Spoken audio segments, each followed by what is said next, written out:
ఇవాళ శివపురాణంలో ఒక సీక్రెట్ స్టోరీ చెప్తా వినండి. ఒక సముద్రం దగ్గర బస్కల అనే ఒక ఊరుండేది. ఆ ఊర్లో మనుషులందరూ పాపాలు చేసేవాళ్ళే. మంచి అంటే ఏంటో కూడా తెలియదు. అక్కడ బిందుక అనే ఒక బ్రాహ్మణుడు ఉండేవాడు.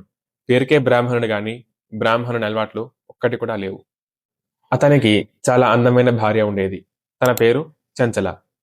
కానీ అతను ఒక ప్రాస్టిట్యూట్‌తో జీవితం గడిపేవాడు. అలా కొన్ని రోజులు భార్య చంచల భర్తని ఏమీ అనలేక సైలెంట్‌గా ఉండింది. కానీ వయసు పెరుగుతుంటే ఫీలింగ్స్ పెరుగుతాయి కదా!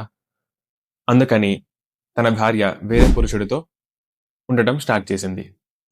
అలా ఒకరోజు రాత్రి భార్య చంచల తన ప్రియుడితో ఉండడం భర్త బిందుక చూశాడు.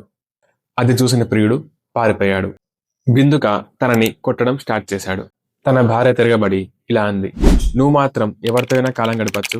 కానీ అది నేను చేసే తప్ప." తర్వాత ఏమైందో తెలుసుకోవాలంటే నెక్స్ట్ పార్ట్ కోసం వెయిట్ చేయండి.